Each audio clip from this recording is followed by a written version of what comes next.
गणपतिं हवामहे कविं कवीनामुपमश्रवस्तमम् ज्येष्ठराजं ब्रह्मणस्पत आनः शृण्वन्नोतिभिः सीदसादनम् ॐ श्रीमहागणाधिपतये नमः। ॐ वृषभं च श्रणीनां द्विजरूपमदाभ्यं बृहस्पतिं वरेण्यम् ॐ तद्विष्णोः परमं पदं तदा पश्यन्ति सूरयः दिवीव चक्षुरा ततम्। ॐ ऐं ह्रीं श्रीं क्लीं हसौः जगत्प्रसूत्यै नमः। ॐ श्लीं ह्रीं ज्योतिर्ब्राह्माय नमः। ॐ श्लीं ह्रीं ज्योतिर्ब्राह्माय नमः। ॐ श्लीं ह्रीं ज्योतिर्ब्राह्माय नमः। Everybody say Hare Ramakrishna after me 3 times. Om Hare Ramakrishna Hare Ramakrishna Hare Ramakrishna.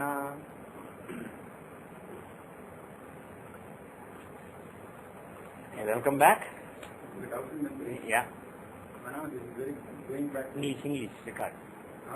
When you speak in English, so that it can be recorded and people can understand. Going back to a very old, very basic subject. Yeah. To our last year before. Okay. When we said Dharma, Satham, Moksha, we referred in some lessons as Dharma is ruled by Sun and Kama is ruled by Saturn. Where are those differences? And Moon and Venus rule the Moksha. So where are those differences? Never we touched upon those things better. Yeah. How is Kama related with Saturn and Saturn?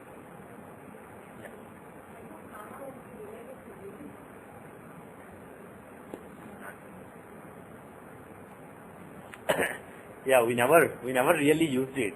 See, those are basically not like karakas. If you want to say karakas for a particular thing, then what you say like Venus ruling Kama, etc. would be accurate. But this is a totally different context. These 4 Purusharthas, the planets that were mentioned, what you said is right. So you said for Dharma it is Sun and somebody else, and that somebody else is Mars. Never forget Mars. Will not be happy. He will be angry. Sun and Mars for Dharma Trikona. For Artha it is actually wrong. For Dharma it is Mercury and Jupiter. For Artha it is Sun and Mars, right? And for Kama it is Saturn, like you said. For Moksha it is Moon and Venus. So these are the planets who basically, they are not karakas, they are not in charge of that particular activity. Some of these you will see that are actually in charge of those activities, but that's not the definition. When I outline these planets for the 4 Trikonas, these are not the karakas. It's not their job to ensure these, but it is their desire to ensure these. Each of these planets, they basically have a desire to influence this particular Trikona. So Mercury and Jupiter, they want to control the dharma of a person. They want to tell a person what to do, how to do. Whereas Sun and Mars, they want to make the person do things. Right. They want him to do something. Basically, they are the planets of action. And Saturn, you may say that Saturn is the karaka for working hard, not having desires, etc. But he basically intends to give a strong desire to the person so that he can work hard. And Moon and Venus, they are the planets of comfort, happiness. Both the planets, if you see, they are associated with the 4th house. They are the natural karakas for the 4th house. One gives relaxed happiness, which is lunar 4th house. And Venusian concept of 4th house is pleasure, luxury, etc. So both the ways, the 2 planets, Moon and Venus, they want to give happiness to the person. They want the person to be relaxed and happy, not have strong desires. If you are relaxed and happy, you can't work hard. But Saturn wants you to work hard. Whereas Moon and Venus, so that is why he has a desire to influence the Kama Trikona. So that his natural instinct of working hard is also joined by desire, and then the person will progress. Because that is where he is lacking. And if that is also added to what he is giving, then there is nothing stopping him. Whereas for Moon and Venus, the desire is to give happiness to the person. That is why they have an affinity towards the fourth house. So the main use of these four concepts comes in what is known as Digbala. We haven't done Shadbala because it's mostly calculational, computational. That's why we haven't really done it. But in the software, if you go to strength, in the top window, in the top view, you have something known as Shadbala. And these are the Shadbalas of planets, and these are the in terms of percentage, what are the strengths of planets. And if you look at a Shadbala breakup, Shadbala comes from 6 different kinds of Bala. Thana Bala, which means locational strength. Kala Bala, which is temporal strength relating to the time, the moment of time when the chart is cast. Digbala, this is based on the direction of the planet. Each planet has a particular direction that it is supposed to give to the person, and based on the direction that they are supposed to control, and whether they have an affinity towards that direction, how happy or how unhappy they are. That's what Digbala shows. This is out of 60. There is a score out of 60. And Chesta Bala is basically based on the motion, based on the activity of the planet. And Dirbala is based on the aspects that the planet is getting from various planets. Is it getting good aspects or bad aspects? So this Bala can actually be negative also. It can be positive or negative. All other Balas are positive Balas. They are on a scale of 0 to something. But this Bala can be negative also. And Naisargika Bala is the natural strength of planets. This is fixed for all people. This Naisargika Bala. Each planet has a particular strength. If you see Saturn, he is the weakest. If you see Sun, he is the strongest. And Moon is also quite strong, though not as strong as Sun. So there is a particular order. And then Venus is next strong. After Moon, it is Venus and then Victor. And then Mercury. So this is the natural order of strength of planets. So when you combine these 6 Balas, Naisargika, Dhrib, Chesta, Dik, Kala and Sthana, when you combine all the 6 Balas, the cumulative score is known as the Shad Bala. Shad Bala means 6 source strength, hexa source strength. So coming back to the Purushartha question, this Digbala, this is the Bala that uses that particular concept that I touched upon in a previous class. In other words, Sun and Mars, they get the maximum Digbala when they are on the cusp of the 10th house. That's where they are happy. If they are told to control the Arthatrikona of the person, control the purpose served by this person in the world, they are happy. Mercury and Jupiter, they may be happy with Arthatrikona, they may be happy if you tell them take care of his moksha, but what they really want to do is control the dharma of the person. Give him a good sense of dharma. Tell him what to do, how to do. So Mercury and Jupiter get the maximum Digbala, the score of 60, when they are exactly on the cusp of the Lagna, exactly on the cusp of first house. So Mercury and Jupiter are strong in first house, Sun and Mars are strong in 10th house, and Saturn is very strong in the 7th house from the point of view of Digbala. If Saturn is in 7th house, there may be other problems. It may not be a desirable thing. Of course, it may not be desirable to have Saturn in most houses. But apart from that, if Saturn is in the 7th house, he has good Digbala. So Digbala is basically direction in life. Dharma, Artha, Kama, Moksha. These are the 4 directions in life.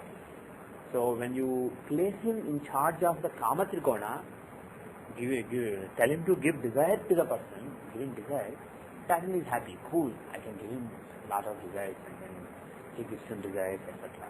Similarly, if you see that Moon and Venus are in the 4th house, again that's the house of Moksha. That's basically the starting of Moksha. That's where if a planet, the 4th house shows generally feeling happy, feeling relaxed. That is the starting point of getting Moksha. So when they are placed in that house, they are very excited about it. So these 4, 1, 10, 7, 4 are what the base of the basis of the Trikona. For why? Lagna and planet and Yeah. 1, 5, 9. Yeah. 5, 2, 6. Yeah. So why do you put last one or two. Why not say? They are also Artha Trikona. But being a quadrant, it is basically the 4 quadrants are the houses of Vishnu. These are the places where Vishnu lives. Yes.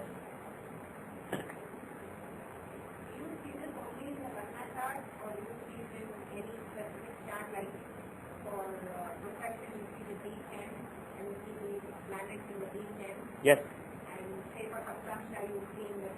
Yes. In all divisional charts, if you see a planet placed in that particular house where it gets maximum Digbala, that planet has a very good Digbala, which means it can control the direction of the person very well. That particular Trikona will be very strong. If you see Sun and Mars in the 10th house, in Navamsha, in somebody's chart, then those 2 planets are very strong, have a very strong Digbala as far as Navamsha is concerned. So, when it comes to actually doing something relating to the Dharma, following the Dharma, implementing the Dharma in the world, that person will be given a lot of energy by Sun and Mars to do that. So, if you see any of these planets placed in the ideal house from the point of view of Digbala in any divisional chart, that is very auspicious, extremely auspicious. When you look at the Shadbala, the weightage is same to each one can. What? No, it's, 0 to 60. What's the weightage? well, weightage is basically the same, but you will see that the scale is different. For example, if you see Digbala, it is on a scale of 0 to 60. When you see Naisargik Bala, it is on a scale of 0 to 60. But when you see Sthana Bala, as you can see from the numbers, it is not on a scale of 0 to 60. 0 to what? I think 360 or something. I don't remember exactly. I think it's 0 to 360, yeah. So Sthana Bala is getting 6 times more importance than Digbala and other Balas, Kala Bala. And again, Kala Bala is also very strong. You can see that the numbers are big. Kala Bala is a cumulative of various. If you look at the Kala Bala, see these are various categories of Kala Bala. Nato Annata Bala. Basically, Nata means somebody who is bowed, who doesn't have the right time basically, so he has to give away. And Unnata means somebody who has risen. So Nato Unnata means whether at that time he is proud and risen, or whether he has to take it easy for that time. He has to be humbled or proud. And Pakshabala is the fortnight. During certain fortnights, certain planets are strong, certain other fortnights, some other planets are strong.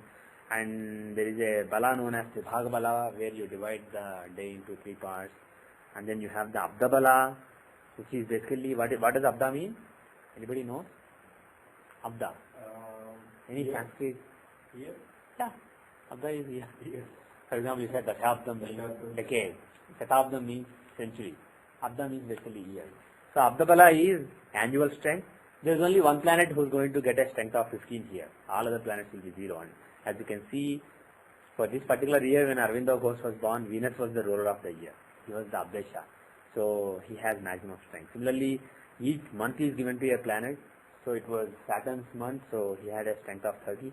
As you can see, more than a year, month is more important.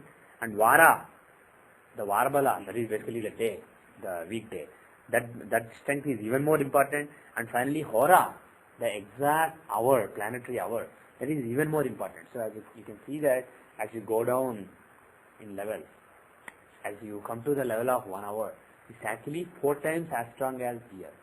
So the moment right now is more important than the overall year. And then you have the Ayana Bala, which is, you know what is Ayana? Actually forget it. And then there is a Yuddha Bala, which is based on any wars between the planets. So based on all these things, you add them up and then you get Kala Bala. And overall Kala Bala and Sthana Bala are, you can see they get more weightage and others are not as strong. So to answer your question, you basically sum of the balas, but the strength of the importance of each bala is factored in the definition of the bala. They are on different scales. So basically Sthana Bala is the most important and Kala Bala is the second most important.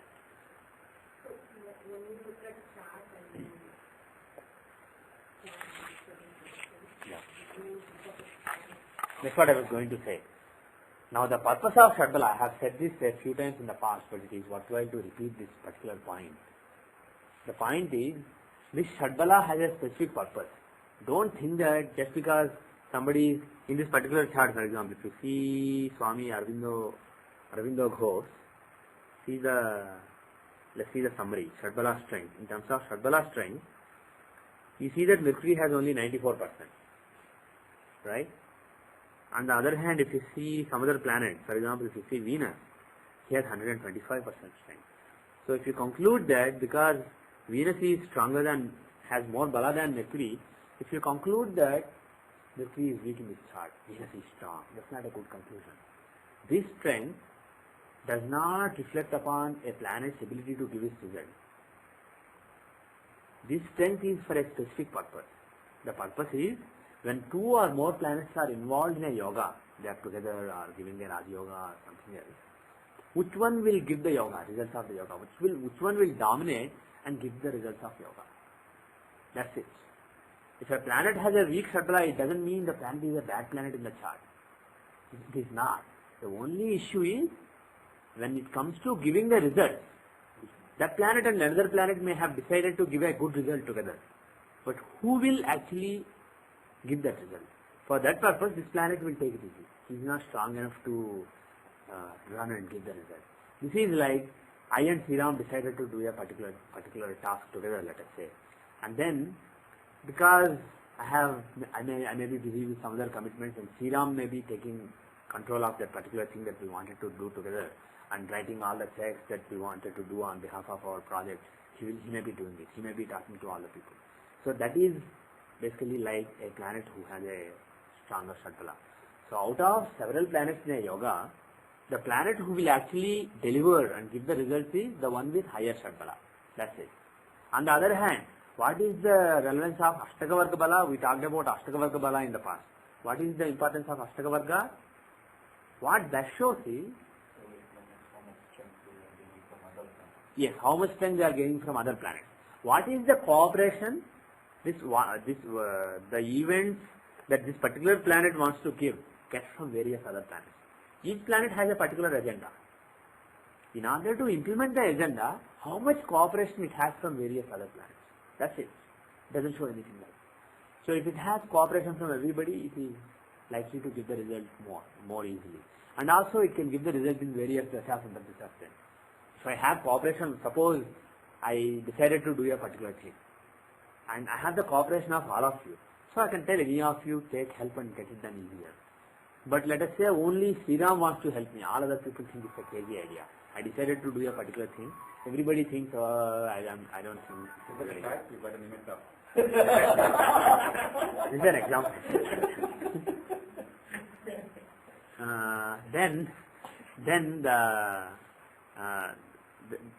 Then I will not be able to ask everybody else to do it, but I can ask Sriram to do it. So it may be given in my dasha or Sriram's dasha. This is just an analogy. Sriram and I don't have dasha. Sadhu Vaswani Center is running PVR Narasimha. Anyway, coming more seriously. So, when a planet has a good Ashtaka Varga Bala, it is good because the planet can give its results in the dashas, antardashas of various other planets who have an Argala on it, who are aspecting it or whatever. Whereas, if the Ashtaka Varga Bala is weak, then the planet doesn't have the cooperation. So this is very important when you are judging dashas, antardashas, etc. This Ashtaka Varga Bala, this is basically the interplay between various planets. Whereas Shadbala is, when you know a particular result is basically going to be given by either of these 2 planets or 3 planets or 4 planets, you know which one, then to decide who will actually deliver the result. So for that purpose you use Shadbala. And then there is a Bala known as Vimshopaka Bala. It is right here. And actually according to Parasha, this is the most important Bala to judge the strength of a planet. So what this Bala shows is, if you look at various planets and see the strength, use Dashvarga for human charts and use these for other Shortsvarga for royal charts, use Saptavarga for Muhurta charts, use Shadvarga for Prashna charts. So that is the classification. So let us stick to Dashvarga Bala. So if you see the Dashvarga Bala, this strength basically indicates how strong the planet is overall in the chart. Not just Rashi or Navamsha. Overall, all the areas of life, all the important areas of life, how well disposed the planet is. So this shows whether the planet wants to give a good result or bad result. Whether the planet is well disposed or badly disposed towards this person. So that's what this bala shows. On the other hand, when I talked about Ashtaka bala, that bala changes from Varga to Varga. A planet may be getting a lot of cooperation from various other planets in the matter of D24, but getting poor response from other planets in the matter of D10, let us say. So when it comes to learning, whatever the planet represents, everybody will cooperate. But when it comes to career, the planet may be basically a loner. Everybody else may say, well, you want to give so-and-so result in his career? I doubt it. So all other planets walk away. So this planet has to struggle and deliver the results on its own. So that is the thing. Whereas this bala is across the board. Overall in the chart, how strong, not benefic, sorry, that was a bad idea. Because how benefic or malefic the planet is depends on the agenda of the planet. None of these balas capture that. You have to look at that individual chart. If you see, for example, his Navamsha, Mercury is the 9th lord, he is in 11th house, so he is a benefic planet. He wants to give good dharma to this person, so he is a good planet. If you see some other planet, Sun, he is the 8th lord, so he is not so good. Like that, you see the ownerships and strengths, and then decide whether a particular planet is good planet or bad planet for a particular area of life. Once you decide whether a planet is good or bad, Nchopaka bala basically tells you overall in this chart how strong or weak the planet is. Strong and weak are different from good and bad. A good planet may be strong or weak. Good planet being strong means good results given in abundance. Good planet being weak means good results but given very moderately. And bad planet being weak means bad results but given moderately, which is good. But bad planet being strong means very bad results being given. And also now we have good and bad, we have strong and weak. In addition, we have other things like afflictions. What are the other influences? If a good planet is strong and also in good Rajayogas, etc., then it is not only strong and it is well disposed, but it is pleased because it is in a good company. Whereas if a bad planet is strong and also afflicted at the same time, that means he is being provoked. If an afflicted planet, a planet afflicted by planets that it doesn't like, suppose Mars is with Rahu, and Mars is a very bad planet in the chart, and he is very strong, but in terms of strength he is very strong. And let us say he is afflicted by Rahu, that means it is like somebody who wants to ruin you, and he is very strong, has the ability to do it, and also he is so irritated because some people are pushing him, and then he is feeling, I don't like this. He is feeling like that. So in that case, the result will be even more terrible. So in other words, what I am trying to impress upon you is these various things that we are looking at, the associations, yogas, the strength, the overall nature based on ownership, occupation, etc., occupancy, etc. These are not, you can't make judgments just based on one thing. Sometimes if you make judgments just based on one thing, it may be right, but your judgment of the degree of the result may be off. But if you include all the factors, then you can get closer and closer to perfection in terms of judging the degree of the result as well as the nature of the result. Anyway, all this came because of, what was your question? Yeah. So Dharma, Artha, Kama, Moksha, those planets basically get stronger Digbalas that strictly control whether they are happy with the direction that they are told to keep the person or not. That's it. Yeah. Any other questions? Any other questions? Any charts that you saw and were confused? If there is any chart where applying any technique, Narayana Dasha, Adhikavesh or whatever, you could not explain something and you were confused and you wish somebody else could help you, then you can share it with the class.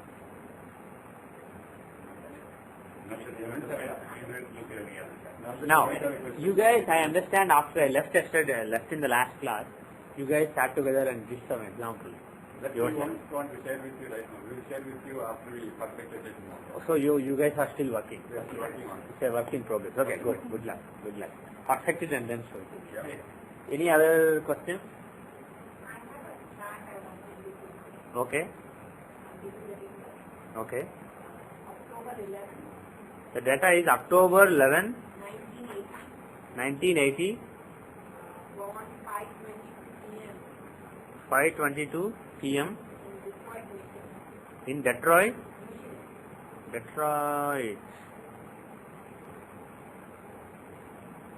Michigan. Yeah. One second, let me save the chart. Any name or initials or anything to save the chart with? Saloni.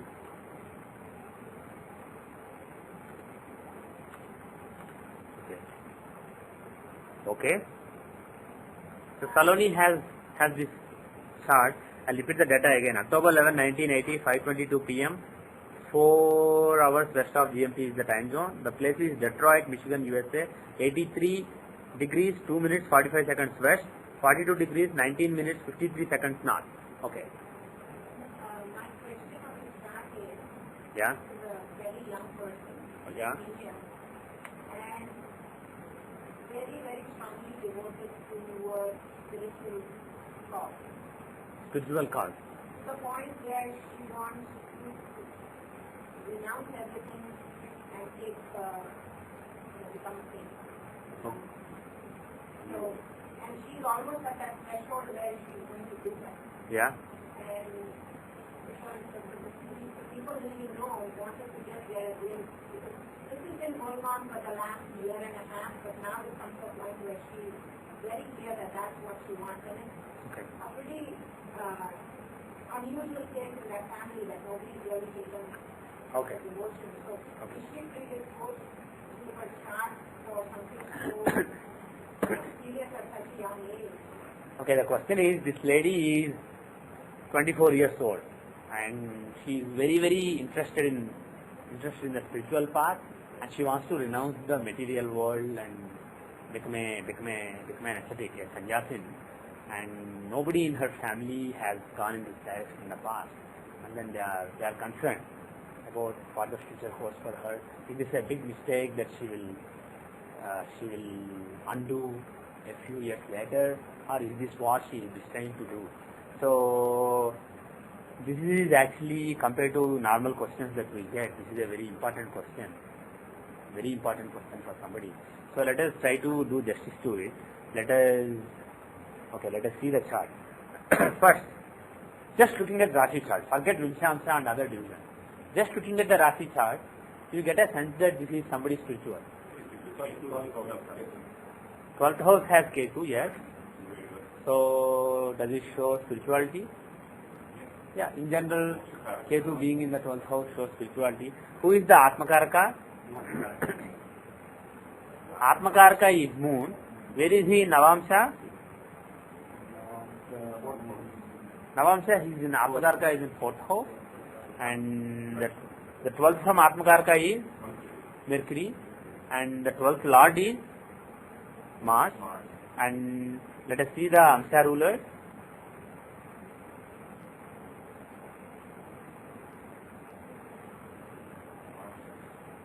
So how is Ketu? He is in Marutwan Shashtamsha. Do you know what Marutwan means?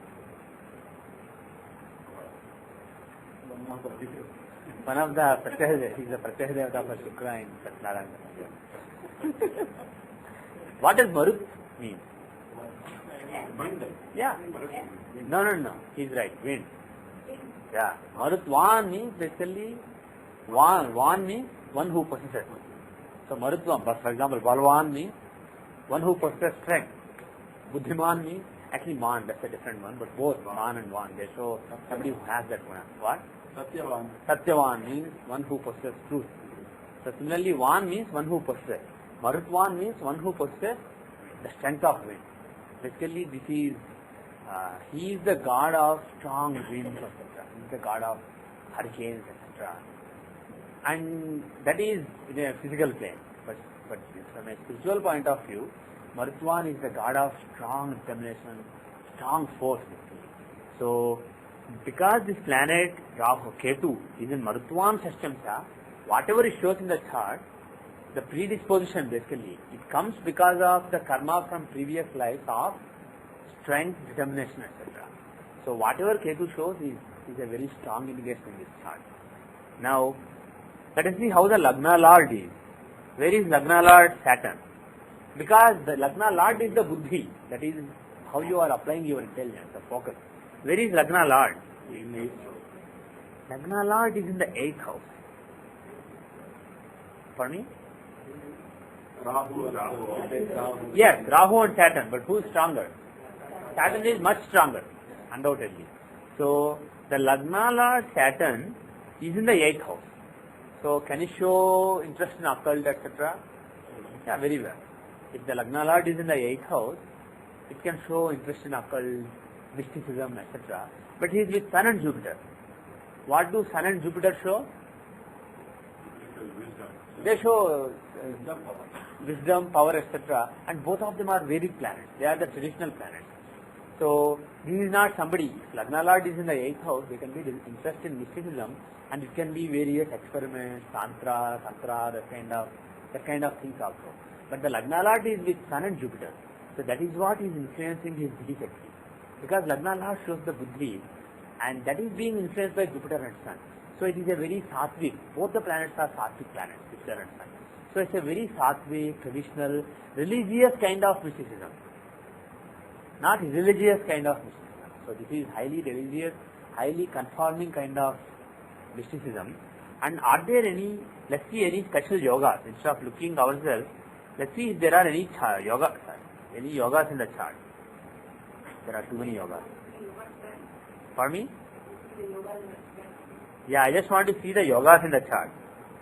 First of all, are there any Parivraj yogas? Any Pravraj yogas? Does it say Pravraj yoga? Because there are various Pravraj yogas given by Parashara.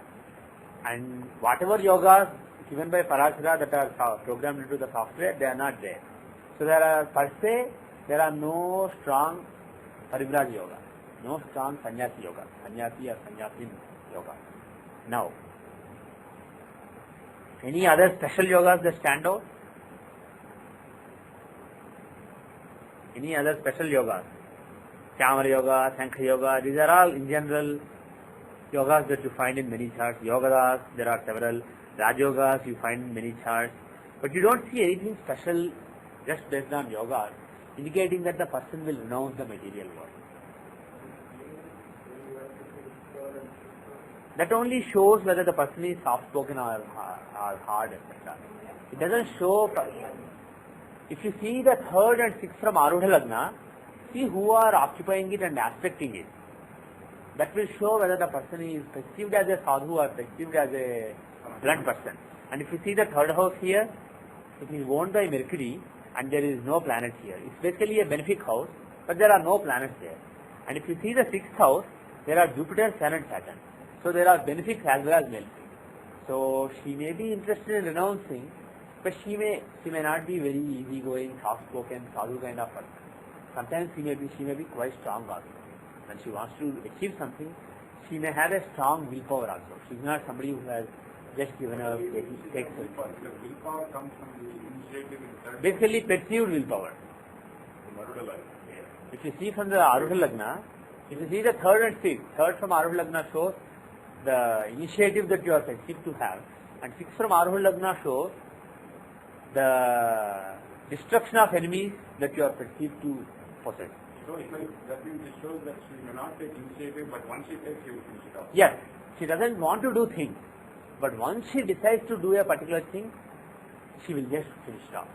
At least from the material point of view, when people look at her, that is what they see. What they see is when she doesn't usually decide to do a lot of things. She doesn't want to do a lot of things. She just wants to take. But that's just the image because you're looking from AL. Yes, absolutely, absolutely. If you look from ascendant, what 3rd house is empty and 6th house is benefit. So 6th house has Rahu. 3rd house is owned by Mars, Aries. So she will have a lot of initiative. In reality, she will have a lot of initiative. That is what you can say. And 3rd house, Lord is in his own house in the Yeah, Mars is extremely strong in the chart. And if you look at the chart, if you want to see which planet stands out, there is one planet that stands out. Mars. Mars is giving Ruchaka Yoga. See, if you look at all the yogas here, there must be Ruchaka Yoga, yeah. One who has Ruchaka Yoga is a natural leader. The person is very enterprising and very bold. They basically don't follow people. People follow them. Whether they want to go create an army and displace a government, remove a government and bring up a new government by doing a coup in a small country, or whether they want to become sannyasi, whatever they want to do, they will do it with lot of strength, lot of willpower, and whatever they want to do, nobody can stop them. That is the characteristic of somebody who has Mars in an own sign or exaltation sign in a quadrant. So, one thing that should be clear from the chart is, forget whether the person is perceived to be a sadhu or whatever, but the person has lot of willpower and the person has lot of determination. Once the person decides to do something, the person will just do it. That is the nature of the person. And the person has lot of interest in mysticism. Things above the explainable. 8th house shows things above the explainable. She has deep interest in that because Lagna Lord is with Jupiter and Sun in that particular house. And then Ketu in the 12th house. So there is a strong desire to renounce. What is all this Maya? I'm not interested in this Maya kind of thinking will be present. Now if you look at the Navamsha, we don't know if this is accurate. How accurate is the chart? Okay, so it is, let's say, within 1 minute. So Navamsha is mostly accurate. So if you look... I have a question. Yes. If let's say if you are in the first one, give me that aspect. Because Saturn, the Lagna or 8th house comes from one form. Yeah. 8th house will depend so much. So how to decide? Yes. Where If Lagna Lord is in 8th house, it will also show somebody who struggles a lot in their entire life. Yes. And just, there are many possibilities, and I am picking a possibility based on the information that I already know. If I know nothing and if I have to pick, then I wouldn't have picked just based on Rashi. I would have also consulted in the divisions. It would have been more difficult without knowing anything about the person. It would have become more difficult. But I do agree that with this Rashi chart, that is not the only possibility. There are several possibilities. Now, is the person, once again, actually let me ask one question. Is the person in general intelligent person? I would say so.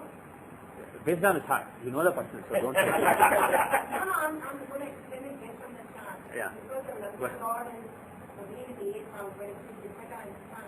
Yes. And That shows the basic intelligence, the defect. Now, do you see the Dhimanta Yoga? Yeah. 5th Lord Mercury and 6th Lord Moon, they are together and they are aspecting Lagna. If the 5th and 6th Lord are together in the house of protection and aspecting Lagna, does it give Dhimanta Yoga? Any links between 5th, 6th and Lagna is the Dhimanta Yoga, I told you earlier. Why? Because 5th shows scholarship and ability, innate ability. And the 6th house shows ability to overcome obstacles. If the lords are together, that means you are using your ability to overcome obstacles. And then if they are aspecting Lagna, they have something to do with Lagna, that basically manifests. So as a result, the aspect of Lagna, 5th Lord and 6th Lord on Lagna in conjunction gives a yoga known as Dhimanta Yoga. Are they close? Yeah, actually they are reasonably close, 5 degrees. So they are reasonably close. So there is a yoga known as Dhimanta Yoga given by them. For me, yeah, Dhimanta Yoga is not programmed in the chart in this software. Only yogas given by Parashara. What? What is it? What? That's why you asked me. Yoga Sabir, that's why we didn't say it. Only the yogas given by Parashara are programmed here. But you will see that a related yoga, there is a yoga known as Shankha Yoga. If the 5th and 6th lords are in mutual kendras and Lagna Lord is strong, then there is a yoga known as Shankha Yoga, and the results are wealth, good spouse and children, kind, pious, etc. But like I said, Shankha Yoga, Chamra Yoga, Bhiri Yoga, these are all standard yoga. Many people practice them. Yeah, there are Viparita Raj Yogas also, but forget all those things. Now let us go. So the person is, let us get the picture. This will be intelligent person. It's not somebody who is dumb and then who is not interested in the world. It's an intelligent person who, after deep thinking, doesn't find the world exciting enough to waste time. And then that spirituality is there, that interest in the unexplainable is there. And look at the Navamsha. How is Navamsha? The ninth lord of the Rashi chart is Venus. So he is the controller of the dharma at the physical level. And that Venus is he strong or weak here? He is very strong. Well, he is well placed, not very strong. He is actually weak. Being with Sun and Mars, he is being cumbersome and he is being basically beaten down. He is totally subdued. But he is giving a Raj Yoga, and a very uncomfortable Raj Yoga. The ninth lord and fourth lord is joining the seventh lord and tenth lord. So being the ninth lord joining seventh and tenth lords, two quadrant lords, Venus is giving a Raj Yoga. And moreover, the ninth lord of the Rashi chart being in a quadrant in the Navamsha is good. So overall, how is the dharma? How is the dharma of the person? Because ninth lord shows the dharma. The dharma followed at the physical level. So how is that here? He is very strong, but there is something undesirable about it.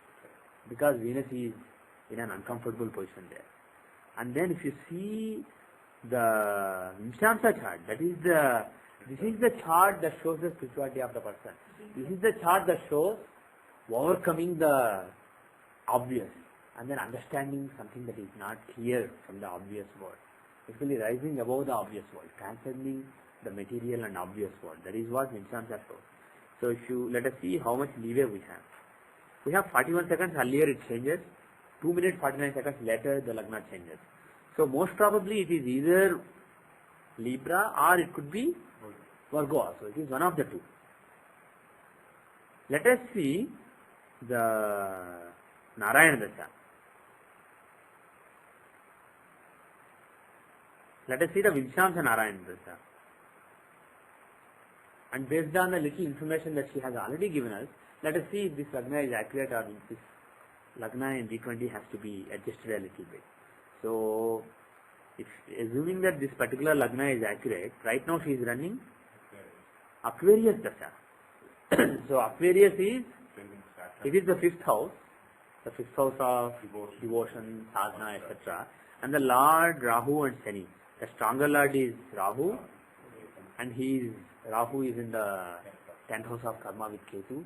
So basically, the Dasha has a link with Rahu and Ketu. Earlier I told that Rahu and Ketu are key planets in Vimshamsa. They give the desire to basically transcend this world. So there is a link, and also those Rahu and Ketu are in the Karma Sthana, and this is the fifth house of devotion. So suddenly lot of spiritual interest is possible. On the other hand, if you take Virgo Lagna, the sixth house Dasha is running. So it's not really both Rahu and Ketu in D20. In any case, they are together. Yeah. Oh, they have to be together? In D20, they have to be together. Or somebody to be predisposed? No. Each chart. Oh, they are always together? They are always together in D20. In the matter of spirituality, their agendas are totally together. But in the other matters, if you look at the matter of dharma, if you look at the matter of karma, D10, D9, their agendas are totally different. But there are certain areas of life where their agendas are together. Now, and there are some charts where their agendas are neither together nor opposite, but they are totally uncorrelated. For example, if you take the Hora chart, D2, the Kashinath Hora, in that chart, Rahu and Ketu can be anywhere. They don't have to be opposite or together. In most other charts, either they are together or they are opposite. They are pushing in two different directions or they are already together. But in that particular area, they don't know what the other is doing. They have their own, Rahu and Ketu have their own ideas in that matter. Anyway, coming back to this particular thing, so probably this Lagna, this Virgo, Libra Lagna is probably accurate. With the Virgo Lagna, the 6th house Dasha, with the Lord in the 11th house, I won't really expect lot of devotion, lot of interest in the spirituality, lot of interest in rising spiritually. I don't really see that in the current Dasha. So most probably this is right. Now let us see the D20 and see what it shows. What does this D20 show? How is Lagna and Lagna Lord? Lagna has Jupiter. The same Jupiter who is influencing the Lagna Lord in the 8th house of occult in Rasi chart, he is in the D20 Lagna. So the planet of Dhishakti is in Lagna, is influencing her very spiritual existence. And how is the Lagna Lord placed? Badly or well? Lagna Lord Venus is debilitated in the 12th house. Is it good or bad? Good from which point?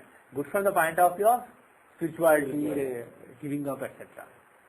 If from other points of view, just get married, have children, but do some pujas every month, do a puja, and then have children and pursue money, etc. If that is the goal of somebody, this is not good. But from the point of view of spiritual rise, having the Lagna Lord in the 12th house in a moksha sthana, that too is debility, is a good blessing.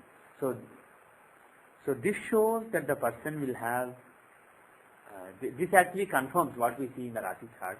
This shows the person being very spiritual, the influence of Jupiter on Lagna and Lagna Lord in the 12th house. And how is Jupiter here is 3rd and 6th lord. Jupiter here is? 3rd and 6th lord. Yes. Is that auspicious? Yeah, he is Jupiter. Or just because it is Just because Jupiter sitting in Lagna is excellent for that particular area of life in any divisional chart. Now, he is the 3rd and 6th lord. So what does it mean? 3rd house and 6th, basically you want to fight hard. So Jupiter 3rd house is fighting hard. Right. But is 3rd house is initiative. 6th house is struggle. But Jupiter is very sattvic and mild. So But not in this particular area of life. This is not a material chart. This is a spiritual chart. So when Jupiter owns the 3rd and 6th house in this particular chart, he's fine. he will give the initiative and the ability to go through the struggle is given by Bhakti. And also you could say that the spiritual understanding comes without lot of struggle and lot of hard work also. It comes more naturally. So if you see Libra Lagna with Jupiter in Lagna, especially in D20, it is not at all bad. Even in other charts it is not bad. Because 3rd and 6th being owned by Jupiter means usually not much struggle. You don't have to struggle to understand yourself in D20. And you don't have to struggle to do your karma in the world, if it is in D10. So in general, Jupiter being the 3rd and 6th lord and being in Lagna is not at all bad, and definitely not in D20. So that knowledge comes easily to her. The spiritual knowledge is within her. Jupiter being sitting on the head, he is actually driving her head in spiritual matters, not in other matters, in spiritual matters. Now, how are other planets? Let us see the main Karaka. For Vinshansha, the main controlling planet is the 8th lord in the Rasi chart.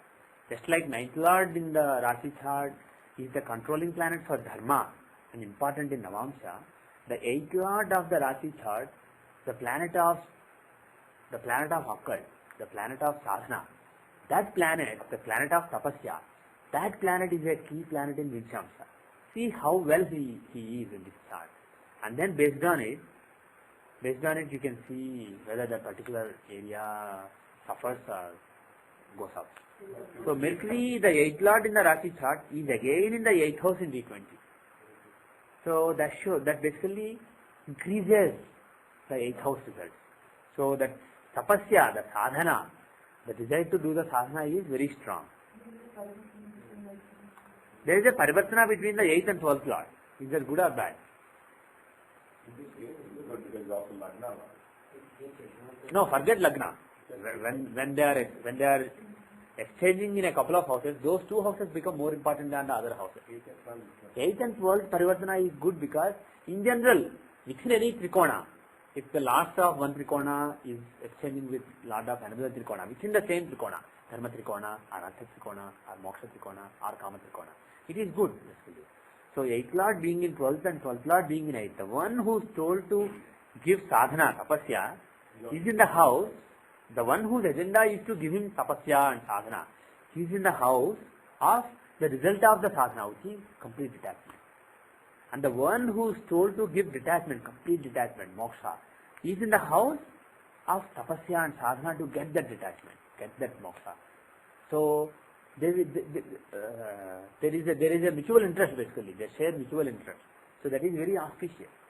So this particular Viparita Rajoga, software will show it as Viparita Rajoga, but from the point of view of moksha, this Viparita Rajoga is actually It's not a material Raj Yoga. This is a very auspicious Raj Yoga in this D20.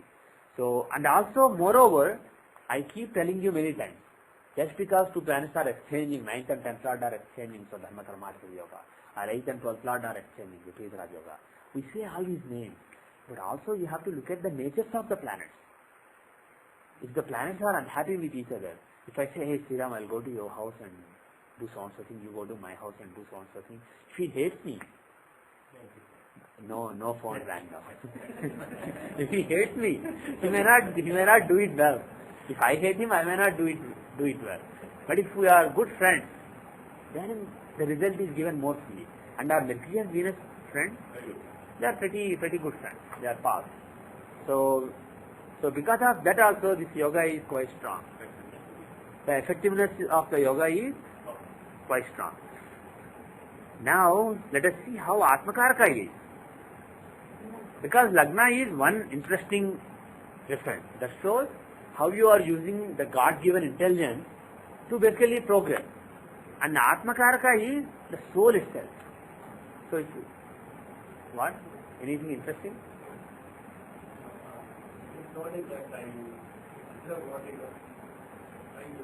I see. Okay. So if you look at the Atmakaraka moon, from moon look at the Moksha Trikonas, 4th, 8th and 12th. You see anything interesting? You see Rahu and Ketu. Rahu and Ketu in the Moksha Sthana from the Atma. So what does Atma, so basically what does... Is it only D9 or D20 also? D9 is the main chart, but D20 is also important. You're seeing it from D20. Yeah. The 12 from the moon, Atmakaraka. Yeah. I'm just looking at the Moksha Trikonas in the D20 from Atmakaraka. And this shows basically the interest in the Moksha, how close the soul is to the Moksha. And you see that Rahu and Ketu are in the 12th house from Atmakaraka. And the Dasha that is running right now, which Dasha is it? If you look at Narayana Dasha of D20, where is Narayana right now? The Narayana who is basically in the 8th Lord of the Rashi chart. The Narayana who is in the application of intelligence towards sadhana, towards tapasya. That Narayana, in her spiritual environment, in the spiritual environment that is supporting her existence, where is he right now? He was originally here, he progressed using this Dasha, based on this Dasha, and right now he is in Aquarius. Which house is it from Atmakaraka? It is the 7th house from Atmakaraka. So when you see that Narayana Dasha of D20 is in the 7th house from Atmakaraka, it means Atma is... You change 1 and 7, is it in 1st or 7th here? Pardon me? Do you see which house is strong and exchange 1 and 7? No. Oh, this starts from Mercury itself. Can you repeat that? Yeah, I'll repeat. See, how is this Narayana Dasha computed? You take the 8th Lord of Rashi chart and place him in the Vinshamsa chart. So, Mercury is the 8th Lord of Rashi chart, he is placed here. And 8th Lord of the Rashi chart, what does he show? Physically, what is the sadhana I am doing? That is 8th house in the Rashi chart. And 8th Lord of Rashi chart is the intelligence I am applying, my intelligence that I am applying to my tapasya and sadhana at the physical level. So where is Narayana as far as my spirituality is concerned? Where is Narayana? He is in the intelligence I am applying to my tapasya. That is where Narayana is sitting. And that Narayana, if you look in the Vinshamsa, which is the spiritual environment, in my spiritual environment, that Narayana is basically in the sign of Taurus when this person was born. And now, as the Dasha changes, he changes from here to Sagittarius, then to Cancer, and then to Aquarius. So right now, that Narayana is in Aquarius. So wherever Narayana is, that is where God is. So that is where the focus will be. So from the point of view of Lagna, the focus is on devotion, worship, meditation, sadhana, etc. Mantras, etc. That is what 5th house stands for. But from the point of view of Atma, the focus is on 7th house. What is 7th house from Atmakaraka? The desire of the Atma. The soul has a particular desire from the point of view of spiritual environment. There is a spiritual desire of the soul. And if you look at Navamsha, That will show the dharma. What is, from the point of view of dharmic environment, what is the desire of the soul? What kind of dharmic environment the soul wants to create? What kind of dharma the soul wants the person to follow? That is what the Navamsya, 7th house from Atma shows.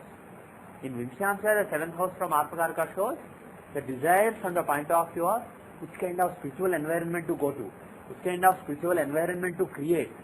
Relating to those matters, the Atma has certain desires which are governed by Rahu, Ketu and Aquarius. So the desire will become prominent. So this is another reason why the person has, especially I would say the last 1 year would have been really strong. Because in October 2004, the Aquarius Mahadasha started. So from then I would say the desire, the desire to grow spiritually, the desire to renounce, all this would have become really strong after this dasha. Pardon me? Okay, if Atmakarka, dasha containing Atmakarka is running, then Atma is basically shining. Atma is the focus of, Narayana is with the Atma. So Atma basically, more than getting any desires, is basically shining. Whatever it wants to do, it is already doing. Now Atma is not doing what it wants to do.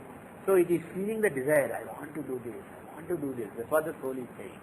If you look at if you take the first house from Atma, that is Atma itself. If Narayana is blessing that sign, Atma is shining. Whatever it came to do, it's already doing. And if the 12th house, Dasha is running, of course the Dasha ran, but she was too small then.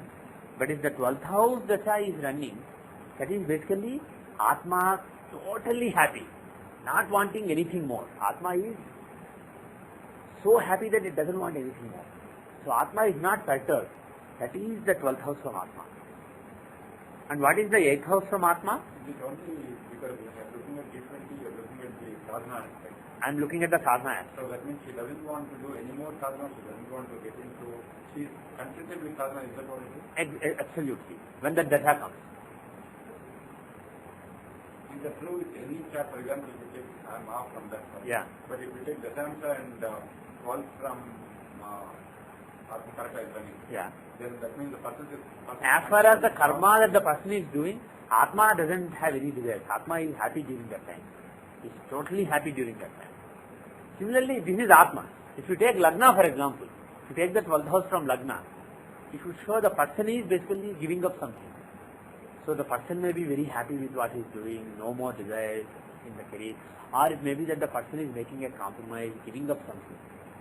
There may be an opportunity to go to the next level, but he may decide, I don't want that level, I am happy here, and he may have compromise. So the 12th house can show various things. It can show having achieved what you set out to achieve, or deciding, I don't want to achieve anything. And when you are looking from Lagna, it is basically your intelligence. When you are looking from Atma, it is your soul. When soul has a desire, you are very restless, because soul doesn't have any other way to let you know that it desires something. It just makes you restless. When soul is completely happy, relaxed, then you don't feel any restlessness. You are totally at ease. So when you run the 12th house, the dasha of the 12th house from Atmakarka in any divisional chart, there will be less restlessness. You will be very relaxed and very... The happiness that can only come from the level of soul, that kind of happiness will come. That kind of relaxation that will come. Okay? And on the other hand, if the 4th house from Atmakarka, the dasha is running, again that is happiness of the soul, but this is a happiness where, this is not moksha, this is just the happiness of having the right direction. So again, you will not feel a lot of unease during such a time. You will feel happy, you feel as if you know what to do, you have a clear purpose and vision, you just do it. Whereas if it is the 8th house from Atmakarka, whose dasha is running, what does that show? Again it is a moksha trikona, but it is the house of tapasya, sadhana. So your soul basically knows what it wants to do, not only knows, but it's engaged in doing that.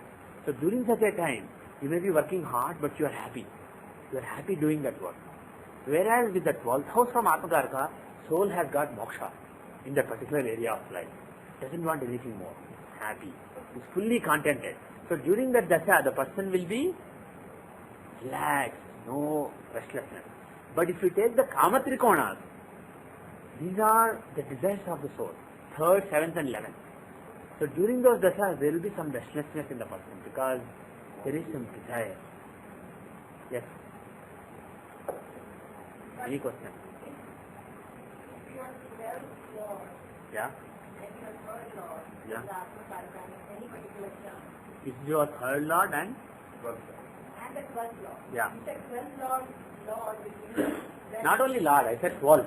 Any planet having to do with 12. yeah, will give you that peace and rest. Yeah. While the 3rd will give you the rest. Yeah.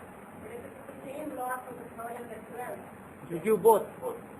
It will give both the results. And when, that is tough to say. You have to look at the antardashas, etc., the subdivision, to say which periods are more conducive to which result. But it will give both the results. Okay? But again, if you are talking about the antardasha of the planet, if the Mahadasha Lord has a clear preference to one of those two signs, based on his own agenda, then only those results may be given more prominently. You understand what I am saying? Let us say somebody has Cancer Lagna, and Mercury is not Cancer Lagna, but Atmakarka in Cancer. And Mercury owns the 3rd and 12th from Atmakarka, and let us say 3rd house has Venus. And Venus Dasha, Mercury Mahadasha, Venus Dasha, Mercury Antardasha is running. Then Venus wants to give the 3rd house results. So those results may be more prominent. Okay? But remember this, Moon Lagna always shows how you are feeling. Normal Lagna always shows what you are doing. And Atmakarka shows what is driving you from inside. You can't feel it. There is something inside you that drives you. If your Atma doesn't want you to do a particular thing and you are doing it, you will know. If your Atma doesn't want you to fight with anybody and you are fighting with that person, you will feel so restless from inside. Of course, it depends on how strong your Atma is. But in general, if you are doing something your Atma doesn't want you to do, you just feel the peace. You feel restless. You can detect what your Atma is the conscience. So most of the times you can detect what your conscience wants you to do. But many times you may suppress it. But there is an Atma that is telling you what to do. So that is what Atmakarka shows. Okay?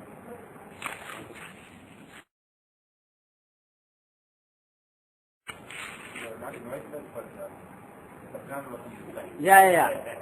Before I forget, Keshu just reminded that I haven't invited him for Satya and Ratam. You are already invited privately. You mean the whole class. Maybe I don't want anybody to come. Maybe I want you. Anyway, we have Satyanarayan Vratam on this Purnima. The Purnima will start on Wednesday morning and end on Thursday morning. So we'll be doing the Vratam on Wednesday night. So that will be 20th or 21st? 20th? Yeah. So 20 Wednesday, July 20, that is Guru Purnima day, Ashadha Purnima. So around 8 o'clock we'll be starting the Vratam and it will go on till around 10:45 or so. So and then you can have dinner also with the prasadam from the puja. So you are all most welcome to attend the Vratam. Wednesday evening at 8 o'clock. Satyanarayan Vratam. Okay. Yes. This aspect we are also looking at this person is inclined to Yeah. move forward towards the spiritual path. Yeah. But simultaneously, would you also look at Navansha to see whether she is going to really renounce Maya, Moksha, material? Why would Navamsa show renouncing the Maya? No, like not getting married. Navamsa is, we'll see that also. From the point of view of marriage, we'll see that. But overall, from what we have seen, this is a spiritual person. And now let us see what kind of karma. I've also seen, if you look at the exams, Yeah. next is Kanya. Narayan Datta is Kanya. Is that? Yeah. No. Virgo, yeah, it is going backward. Sutra prohibition. You are right. Yeah. And then that means basically 12th house. Yeah. That is even more conducive. Yeah. That is even more conducive. Oh, you look at it, you don't see the next time you see the previous one? No. Look at the Dasha. Aquarius Dasha is running from 2004 to 2011. And from 2011 to 2015, Virgo Dasha will run. Which is likely to be a very important Dasha because it has Lagna duty. It's a very important dasha. The 12th house dasha. So it's a very important dasha from the spiritual point of view. Okay, now see, there are several charts that are important. D20 shows spirituality, spiritual environment. D10 shows the karmic environment, the professional environment. What kind of environment in which you do work? What kind of work you do? Are you an engineer? Are you a spiritualist? Because if she wants to be a sannyasi and go to a ashram or something, that should be seen in the Dashamsa also. It should be seen in Navamsa, because Navamsa shows what kind of dharma she is following. But Dashamsa is definitely an important chart. So that is why I opened Dashamsa. Do you see any? 10,000 Rasis are also should be. Yeah. Now let us see the 10th Lord of Rashi chart. Who is the stronger 10th Lord? Who is the stronger 10th Lord? Yeah. When one of the two planets owning the house is in own house, the other planet should be taken. Yeah. So Ketu gives the results of being the 10th Lord. So in Rashi chart, the 10th Lord is in 12th house of renunciation. And also he is Ketu. So the karma that she does, being a sannyasin kind of karma, is it possible? It is quite possible. And now let us look at Dashamsa. How is the 10th Lord in Dashamsa? Now who should you take as 10th Lord in Dashamsa? One second. Listen carefully. When you take the 10th Lord of Rashi chart and place him in the Dashamsa, who should you take as 10th Lord? Mars or Ketu? When you take the stronger Lord position in Dashamsa, you should take the stronger Lord in Dashamsa itself, not in Rashi. In this chart, Ketu is stronger in both, but let us say Mars was stronger in Rashi chart. But still in the Dashamsa, if Ketu is stronger, you would take Ketu to be the 10th Lord of Rashi chart, as far as Narayana Dasha is concerned, and seeing where Narayana is concerned. The stronger 10th Lord of Rashi chart with the strength seen in the Dashamsa is important. Do you understand what I am saying? When I say take the 10th Lord of Rashi chart, see where he is in Dashamsa. When I say that, if there are two 10th Lords in Rashi chart, to see the stronger one, as far as you are seeing Dashamsa position, you should see the strength in Dashamsa. So you should see whether Mars is stronger or Ketu is stronger in Dashamsa. And so that means, it doesn't matter who is the Lord in the Rashi at that point. You just take both of them. Yes. So in this particular environment, if one of the 10th Lords is stronger, because Narayana is both in Mars and Ketu.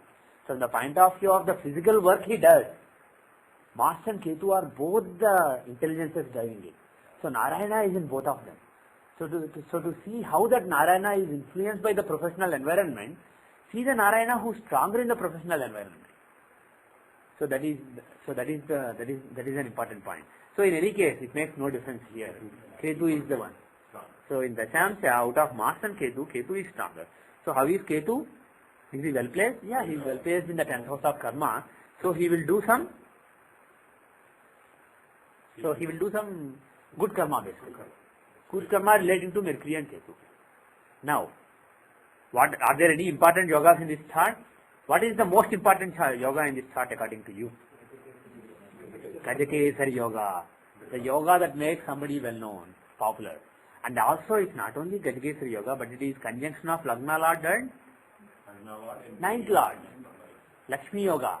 This will be somebody who knows his dharma and follows the dharma well.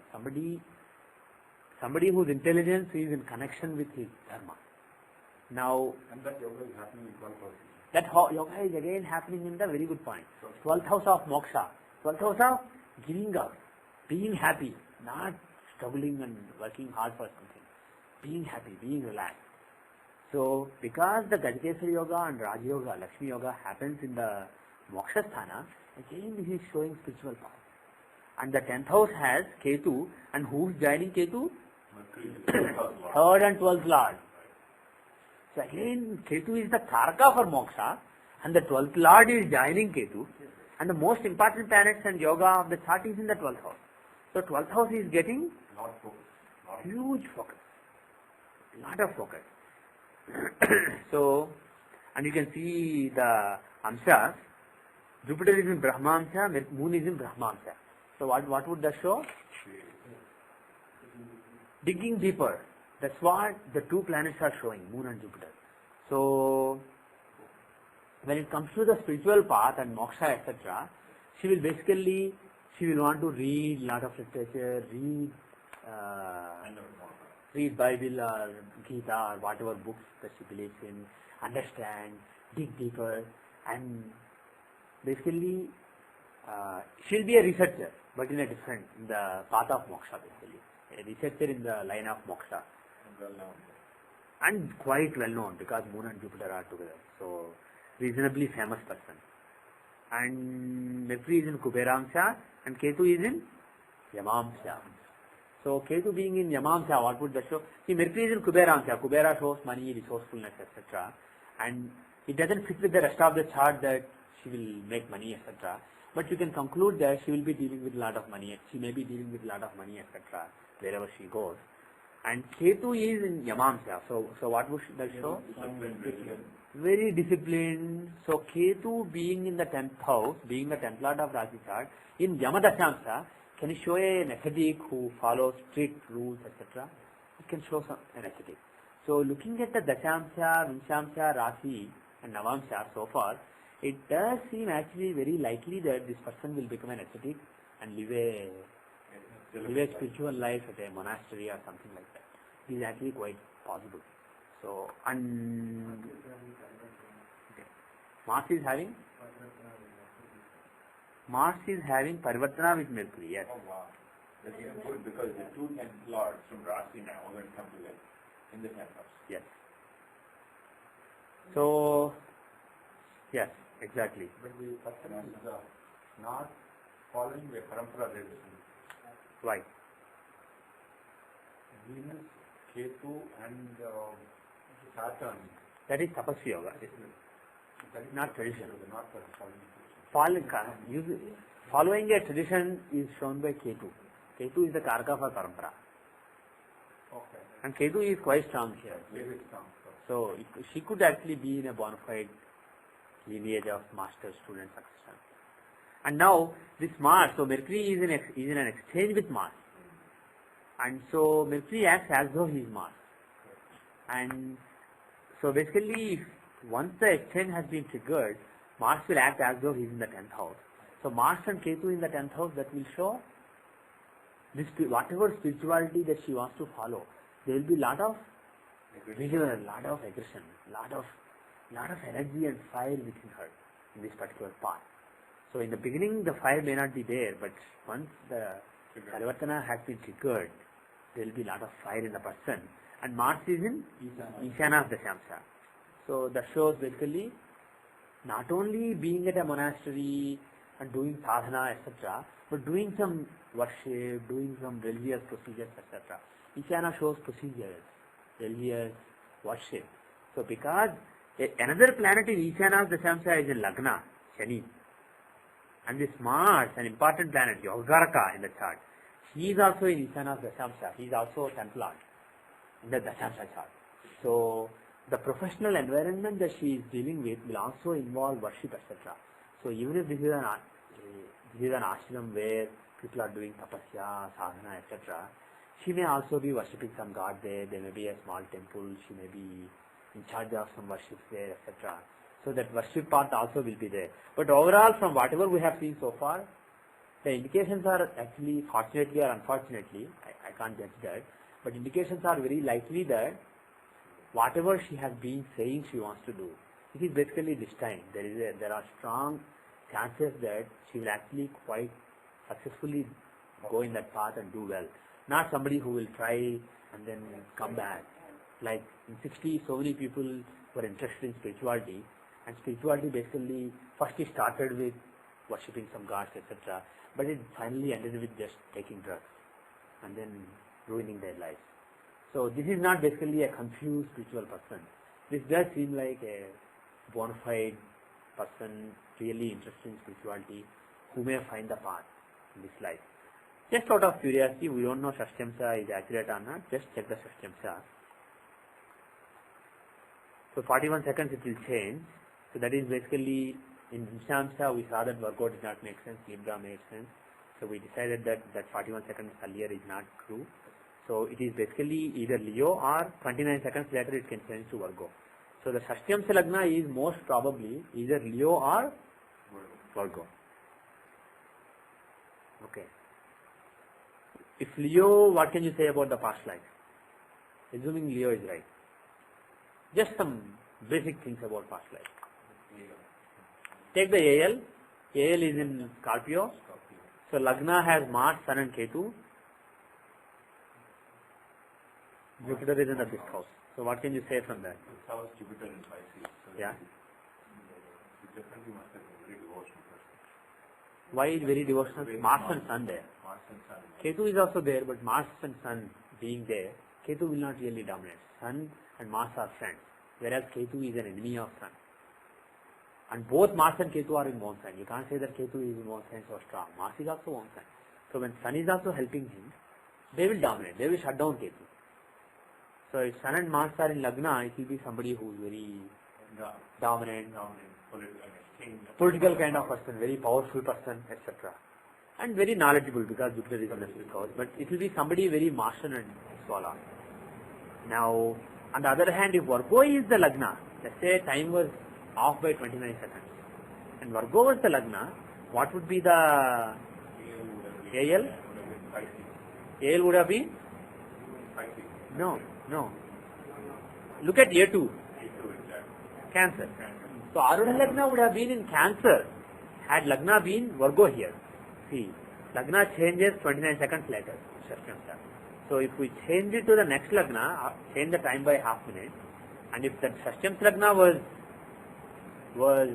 Virgo, it would not change any of the charts we have seen so far. Because if you remember the leeway we had, it would not change any of the charts. It would change only Shashtyamsha, and then Arudha Lagna would be in Cancer. So in the past life, she would have been what kind of a person? Compassionate. Also, Lagna. Well, now, once again, now the 8th house has Shani and Mercury. The 12th Lord Mercury and 8th Lord Saturn are together in the 8th house. So again, somebody very interested in mysticism. Viprit Raj Yoga, but again, the sign Aquarius is also sign of mysticism philosophy.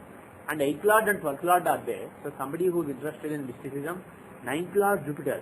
So somebody who had a very good guru, strong sense of dharma, and Ketu, Sun and Mars in the 5th house. So somebody who had a lot of fire, but that fire not relating to Lagna, but relating to 5th house. So somebody who is very devotional, somebody who has very fiery devotion, highly religious, fierily religious, and also very dharmic because of Jupiter and interested in mysticism. So this would show, this would basically suggest, this seems more likely, given that he is interested in spirituality in this particular life, that Shashtyamsha is more likely. Virgo. So time could be off by half minute.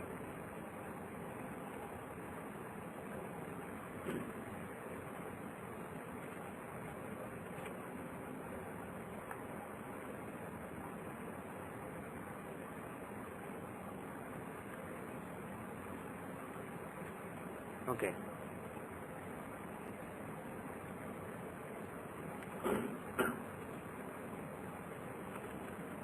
You just make notes in my answer.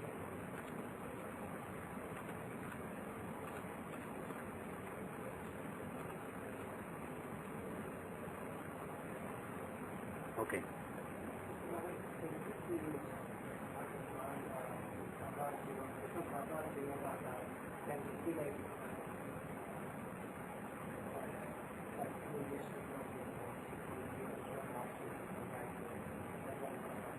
Yeah, let us see Navamsha, see marriage, etc. in Navamsha. So, Sannyasa part we are not sure. Not having children and husband, we are not 100% sure of it. But definitely somebody who is very spiritual, somebody who will basically be at an ashram, not really work at a big corporation and look at what should we do so that the revenue increases to $2 billion, what should I do so that my salary increases by $50,000. It's not somebody who is going to go down that path. Somebody who wants to see God. But we are not sure if she will be a sannyasi. So we will come back to that. quickly let us see the Mooladasha chart to illustrate what we saw in the last class. So she is running Jupiter Mooladasha, and Jupiter is what Amsha is in? Saumya Shashtyamsha. So the karma that he represents from the past life is very flowery like, basically very tender, very nice, very fragrant. That is the kind of karma that Jupiter shows from the past life. And his dasha is running right now. Okay? And how is Jupiter? Now don't look at Arul Lagna. Look at current Lagna. From this Lagna, Jupiter is in the 7th house. So what would he show?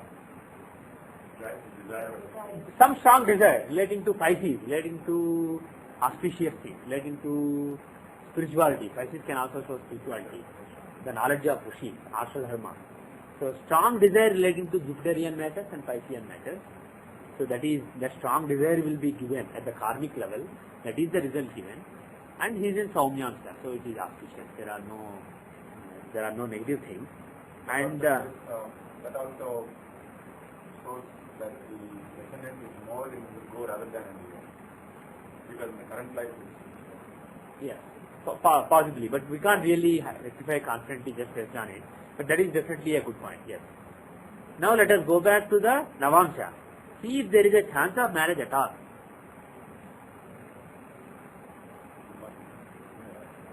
What is the dasha she is running right now? Which dasha should we use? Which nakshatra dasha? I want to use nakshatra dasha. Can somebody tell me which nakshatra dasha I should use?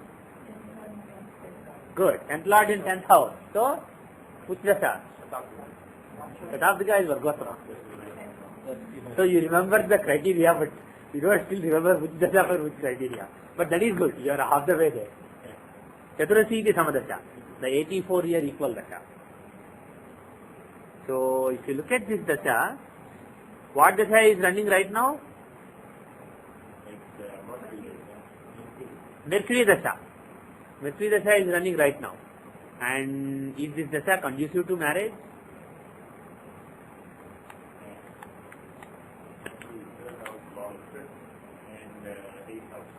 In the Rashi chart, he is the 5th and 8th Lord. First of all, here Navamsha Lagna is also Vargotama. The other one. Okay. So we also say Shatabdika, though based on a wrong criterion, that is also right. So let us switch to Shatabdika. Because that is more rare. More what? Is it more rare? No. Equal probability, 1/12. But it is more here, higher here. Probability is the same. Actually, you know what? Probability is not the same. I think both the charts, 1/12, 1/12. No, actually, Shatabdika has a lower probability. Why is that? Okay, I think 1/12 in It's not. Actually, Shatabdika has higher probability. Because in any Rashi, Navamsha, there are only 9 possible Navamsha. There are not 12 possible Navamsha. Given the Rashi, there are only 9 possible Rashi. And in some Rashis, it is not even possible. So, see, let me put it this way. There are 108 Navamsha. In the 108 Navamshas in the Zodiac. Lagna can be in any of those. And out of those 108, how many Navamshas are Vargotama Navamshas? 12. So it's basically 12 over 108. So it is 1/9. It's not 1/12. It's 1/9. Basically we assume that in any Rashi, given any Rashi, all the 12 Navamshas are possible. They are not. Only 9 are possible. So as a result, it's basically 1/9. So 1/9 and 1/12. So which is more? How can you say 10th house? There are 2 lords.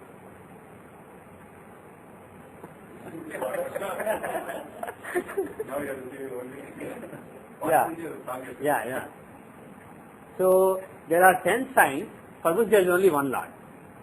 So if it is in any of those 10 signs, the probability, those of you who are weak in math, just bear with me and Sriram, a couple of engineers for a few minutes. So if for 10 signs, Lagna has an equal probability of being in any of the 12 signs. So all the 12 signs have an equal probability. Now out of those, for 10 signs, the probability of 10th Lord being in 10th house is 1/12. Because there is only one Lord. You understand? Yeah. For the other two, Two lords. there are two Lords. So what is the probability of 10th Lord in 10th house? We take any of the two Lords, either of the two Lords. So the probability of one planet being in one sign is 1 over 12. The probability of two planets being in one sign is 1 over 12 plus 1 over 12 minus 1 over 144. So it's roughly 1 over 6. Let us say it is roughly 1 over 6. So it's 10 times 1 over 12 plus 2 times 1 over 6 divided by 12. Is that clear? Right. So it's basically 10 plus 10 times 1 over 12 plus I said 2 times 1 over 6. So that is basically 4 over 12. So 14 over 12, 14 over 144. Right? So roughly 110. 14 over 144 is roughly 0.097. Because one is 1/9, the other one is almost Yeah. 1/10. They are close, but this is actually more unlikely. Chaturasthi Samradha is a more unlikely one, but the probabilities are very close, and also year-wise, Shatabdika is higher than Chaturasthi Samradha. So we may be tempted to use which Dasha do you think is more appropriate? You use the longer one or the shorter one? Usually longer one is preferred. So actually I am not 100% sure of which Dasha should be used in this particular case, but my gut feeling is Shatabdika Dasha is more appropriate than the Chaturasthi Samadasha. So let us use Shatabdika Dasha. As per Shatabdika Dasha, what Dasha is she running right now? She is running Jupiter Dasha. And Jupiter, the same Jupiter who is in the 8th house in Rasi chart, who is in Lagna in Vinshamsha, who is in the 12th house in Dashamsha, etc. And what Antardasha is she running right now? She is running studies Antardasha right now. So, yeah, in D9. First, I am just looking at Rasi. So basically the 8th house has a yoga between Jupiter and Saturn in the 8th house. So that yoga is giving its full results now. Like the interest in occult, the interest of intelligence in Vedic knowledge, pursuing Vedic knowledge or any traditional knowledge, all those results are being given right now. From 2004 October, from Samadar Dasha also we thought 2004 October was an interesting time. After that there is more of those results based on I think Vinshamsha Narayan Dasha, which is the same thing in Shatabdika Dasha. So we can conclude that from 2004 October there would be very strong interest in pursuing this path. Now, is this Dasha and Antardasha conducive to getting married?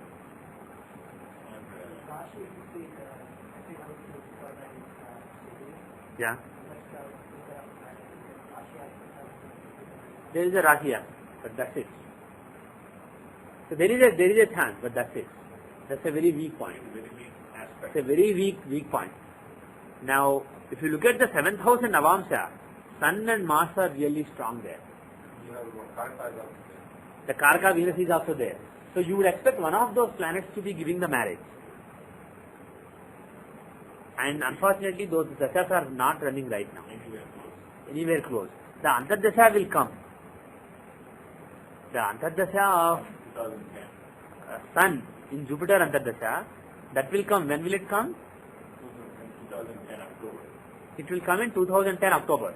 So then there is some chance of marriage. Sun can give marriage, but I won't expect Saturn to give marriage. So there is no chance. I don't see any chance of getting married or any chance of even having interest in marriage at the current point of time. So maybe after 2010, after 5 more years, maybe she will think in terms of marriage. But if the 7th house strong, do you think that the person will get married? What is your honest opinion? We saw all those spiritual yogas, etc. But what is your honest opinion about marriage? It's very strong. I think it's The 7th house is very strong. And how is the Upada here? The Upada and the 12th. Venus is Upada Lord is in a quadrant from Upada and having Argada on it. And Upada Lord, Mercury, is not bad at all. Second Lord from Upada. But usually for Taurus Upada people, marriage is tough to come. It comes after a lot of effort. This is just a general dictum, general guideline. For Taurus, if Taurus is the Upada, marriage is very difficult for those people. because Mercury is the one that's supposed to be. Mercury and also Gemini is, It's a twin. yeah, it's a twin. So basically there are Two different directions. several directions. So it's difficult to find the right direction when it comes to marriage. So overall, marriage will not come very easily, but I am not at all convinced that she will not marry in her entire life. I tend to believe that for now she may go down the spiritual path, and I don't see any point in telling her, no, you have to get married, have children, etc. It may not have any impact on her at this point of time. But my sincere belief is, after 2010, there is a reasonable chance that she will get married. And whether the dasha is right or not, given the strength of Navamsha, in whichever dasha, maybe this dasha is not right, I don't know. But sometimes she has a very good chance of getting married. I won't really rule out marriage for her. I would think it's more in Venus period because I think Rasi, 7th house Venus is there. Yeah. Also in Navamsa, Venus is in the 7th house. That is quite possible. I just wanted to happen earlier. That's why I picked Sun. But definitely, yeah, Venus is the strongest indicator because he's also Upada Lord in both Rati and Navamsa, if you see both the charts. And if you see the Navamsa Narayana Dasha, the Navamsa Narayana Dasha is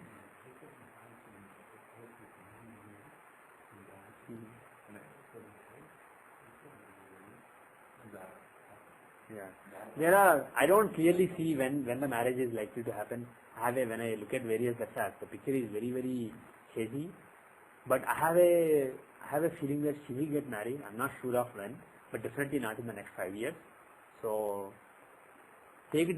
My advice would be, if the parents can afford to do it, take it easy for now. Let her do what she wants to do, and then God will make her marry at a later point of time when the right time comes. And let us see Saptamsa to see if she is destined to get children. The 5th lord of the Rashi chart, he is the controlling planet for children. Where is he? Mercury. Where is he? He is in a quadrant in the Saptamsa. He is well placed in a friendly house. So that is auspicious. Now, how is Jupiter? Jupiter is an important planet for children. Karaka basically. How is he in Saptamsa? 11th house in Own sign.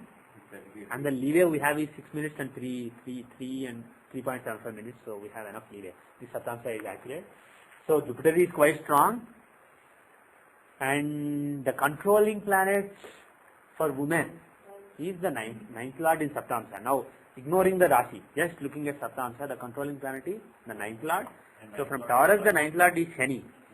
Is he well placed? He is well placed in Lagna. Parvatna between who? No, I am talking about Capricorn lord, Saturn. The 9th lord of the Saptamsa or the 5th lord of Saptamsa is the controlling planet for male and female charts. 9th lord for female and 5th lord for male. So Taurus rises in Saptamsa, the 9th lord Saturn is in Lagna. So what? Yeah, he's in Mangasthana. That's a good point, but still he's in a friendly house in a quadrant or in a trine. So it's not bad. So yeah, he's in Mangasthana. For me, yeah, there is a blemish, but I see it as fine. And now, to see, is there now see the first child. The first child, what can you say about the first child, assuming that she has a child? Overall, looking at other factors, it looks likely that she will have children. And if you look at the Lord of the Capricorn, he will show the first child. And he is in Taurus. So what kind of person? Somebody very hardworking. Also, probably a girl, because Even house, even sign, planet is Saturn, yeah, likely to be a girl. And similar to how she, because everything is, the Lagna is right there, and the girl. Very similar from the point of view of Saptamsa, not from the point of view of Rashi. Yeah. Saptamsa. She's basically very close to mother, that's all you can say. But what are the natures of the person? Ketu is in the 8th house. 11th house is Gadgeshwari Yoga, Jupiter is his own house. Yeah, Jupiter and Moon in giving Gadgeshwari Yoga. So somebody who's fortunate and somebody who's very harshly spoken, because Mars and Rahu are in the 2nd house. Mercury and Rahu, yeah. So actually it's not that bad. Then once the Parivartana has been triggered, Mercury will act as if he is in Gemini. So he will dominate over Mars, and then first they will be harsh speech in life, but later she will turn into a very nice speaker. This is a couple of the Child. And then Ketu in the 8th house, so again somebody very spiritual, Interested in the knowledge of occult and spirituality. somebody who is interested in the knowledge of occult, etc. Yeah. Fourth house is Sun. Yeah. In his own house. Yeah. Sukhastana. Yeah. The directions he's going to take for the moksha of Sukha. He'll be a fairly happy person. Equally happy person. Yeah. No. Okay. That's enough. But looking at various factors, it does look. And by the way, is there a chance of second child? That is first child. We talked about the first child. Will there be a second child? So if there is a second child, we have to cross over Ketu. So it's very unlikely. There is some chance, but very unlikely. So it's likely that she will have one child and a girl. And it is likely that she will get married. So my feeling is that eventually she will get married. First she wants to renounce the world. Then she will understand, actually this world, this Maya world exists for a purpose. Wow, first world will look like Maya. This is nonsense. Why do I want to go through this? After you try to understand the world and understand who you are better, after you understand the nature of Shiva and Shakti, then you will understand that, well, the Maya has a purpose. And then, for example, if you take a Jivan Mukta, the person may be living and yet gotten moksha, but the person will be going through the chores of the world, because that is the desire of the Shakti, desire of the Divine Mother. So there may be some who don't appreciate it, who don't want that anything to do with that, and some people who will want to respect the material world, because even though this is Maya, this is the will of Shakti, this is the will of the Divine Mother. So she will have to go through those steps of spiritual evolution, and once she realizes that, then she will realize that marriage and getting children is not really a bad thing, as long as you do it without any desire, as long as you do it without being bonded, because you can go through the Maya of the whole world, do everything that everybody else does, but without any desire, without any being free from the bandha, being free from the bond also you can do it. Such a person is called Jivan Mukta. And there were several Jivan Muktas in the last few centuries, and there will definitely be more Jivan Muktas. And if you are a Jivan Mukta, you basically got moksha. You are not touched by the karma that you do, because you do it without any bandha. You understand. Most of us, we think, I should do this or do this or do this. If I do this, this will happen. If I do this, this will happen. If I do this, this will happen. So let me do whichever seems more favorable, more auspicious to the rest of the world, and then you make decision. But somebody who realizes the God within, they know exact purpose, not from the point of view of their intelligence, but from the point of view of supreme intelligence. They know the purpose of everything. So some of the things they do may look very weird, but they know the exact purpose. And they do things for the right cause. They are not bonded by their own desires, etc. And those people, they do go through everything. They get married, they get children, they do things, they go to work, they work. So she may be destined for that kind of spiritual path. But that kind of spiritual path is tougher to come, and it will not come in the first step, it will come in steps. So first let her renounce the world, but eventually my gut feeling is, my sincere belief is that she will come back to the material world, even though without any bonding, basically, without any desire. Usually such people find spouses in the same field, in the same ashram or in a nearby ashram. But let us look at the Navasa, the Navamsa. What can you say about the spouse? How do you see the spouse? Like my 7th house. 7 plus, I'm born in the same house. The Lagna itself is 0. Yeah. If you look at it, he is Martian. So it's pretty much very aggressive, somebody in a high power. Because 7th house and the house itself is the Lagna. Okay. Seems also. So if you want to draw some conclusions about the spouse, should you take the 7th house or 7th lord or A7 or 7th lord Graharud?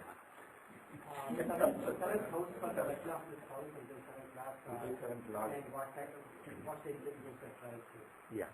Okay. So to see the material aspects of that person, take the 7th lord Graharudha, and to see the true nature of the person, take the 7th lord. So let us look at the material image of that person, what kind of person he is in the material world. So let us take the Graha Rudha of the 7th Lord. So let us select standard view with Graha Rudha. So instead of A7, let's look at L7 now. So where is L7? It is in Taurus. So let us take Taurus as Lagna. So what can you say about the person? Exalted moon. So exalted moon. Is he a very easy person, very compassionate?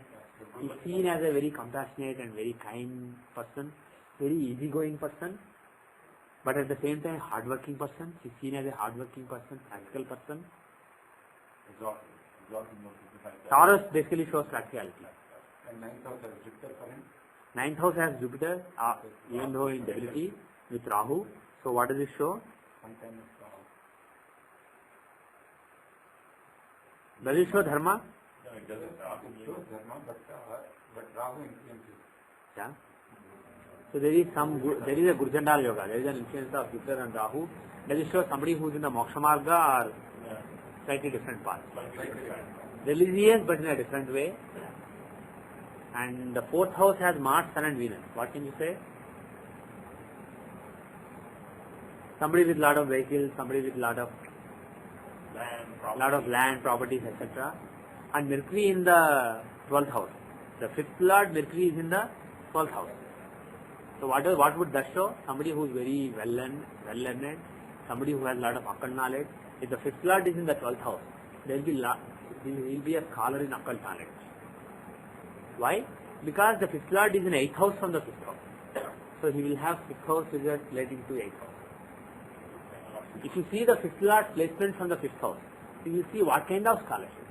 5th Lord shows scholarship. So if the 5th Lord is in 8th from 5th, the scholarship will be relating to 8th. So there will be occult knowledge. If the 5th Lord is in, let us say, 2nd house, so he is in the 10th from 5th. So scholarship relating to 10th house. So scholarship relating to work, profession, karma kanda, etc. So like that, based on the house occupied by the planet from the own house, from that you can draw conclusions about the qualities of scholarship he gives. Similarly for 10th house also, if you see the 10th Lord, where is he from 10th house? So based on that house, you can draw conclusions about what kind of career he gives. Okay. Is she of Indian origin? Okay. So the person is of Indian origin, so she is interested in knowing whether this husband is also of Indian origin. It is tough to know. But let us see, are there any Rahu influences on the husband? That would show foreigner or somebody from a different culture. Do you see any of that? Dharma, but on Lagna, you don't really see any influence. So there is some chance. Yeah. Yeah, there are aspects. So there is some chance. So there is some chance. I can't say conclusively, but what I will say is he will not be fully like her. He will not be a person who is more interested in moksha. He will be a very learned person, very knowledgeable person, very God-fearing person. He will be a dharmic person, even though he has some practicality in the matter of dharma. And he will be a very hard-working person because Taurus and Shani is aspecting. Very hard-working person, very kind, compassionate person, and probably very rich person also. But he may not be exactly like her. But we don't know why they find each other attractive, why he would want somebody who doesn't want anything to do with material life and wants moksha, and why she would want somebody like him. But it's very likely that she will find somebody probably outside the setting of ashram. Maybe somebody who visits the ashram, who's religious and believes in whoever Swamiji is at that ashram keeps visiting. Maybe they become fond of each other and marry. I don't know exactly what will happen, but it's very likely that she will marry, and she will marry a slightly different person compared to her own interests. And it is likely to happen at least after 5 years. Yeah. Before we also talked about taking the house itself as Lagna. House Lord itself as Lagna. House itself will show what kind of marriage. House Lord will show what kind of person he really is. Not perceived, but internally what kind of person he is. So what kind of person is he? Mars, Sun and Venus in Lagna.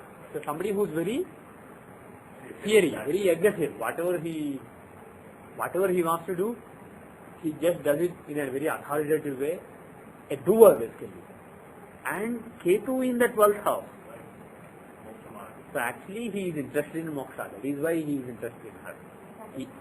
But he does not seem like he is not a sannyasi. He is not always sitting and meditating. He seems to be doing so many things. So from the point of view of world, when world sees him, the world doesn't see him as a great moksha kind of person. The world may see her as a spiritual person, but not him. World will see him as a slightly different kind of person.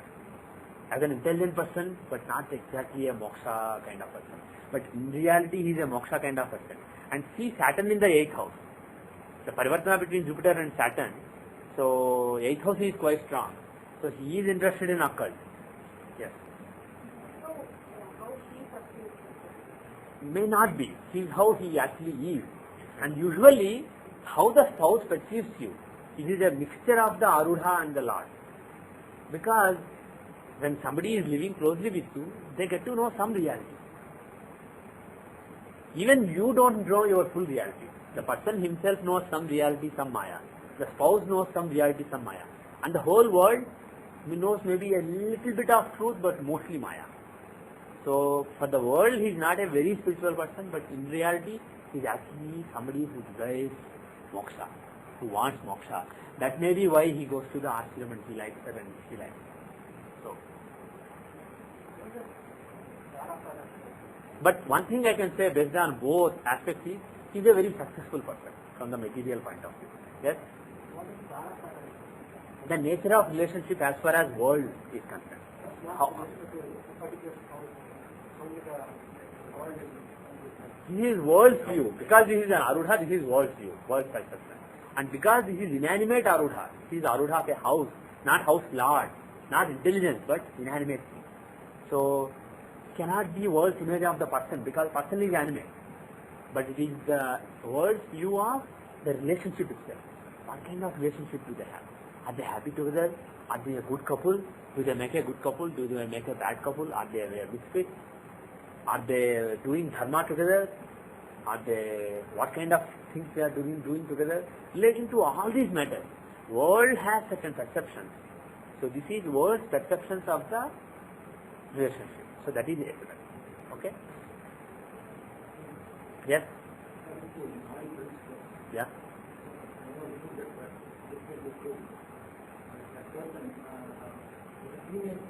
Yeah? Who is Divakarta? Yes, yes. Yeah?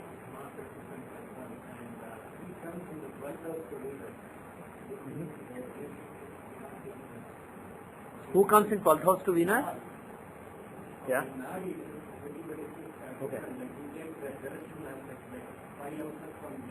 Mm-hmm.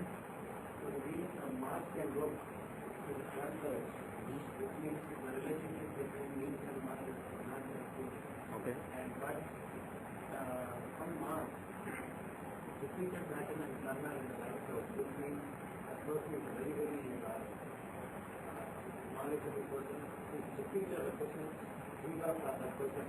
Mm-hmm.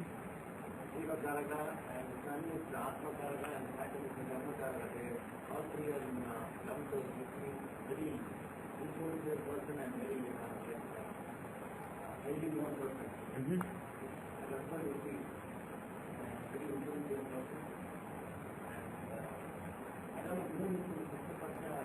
Moon is in? Looking at it, can you tell? When sun and moon conjoin, the Suklapaksha starts. When moon is going ahead, it's Suklapaksha. When moon is here, opposite, it is Purnima. As it comes back, it is Krishnapaksha. So obviously, Suklapaksha. Like Tritiya, Chaturthi, Panchami, like that. Maybe Chaturthi, no Tritiya. Depending on the degree. Yeah? Yeah, yeah.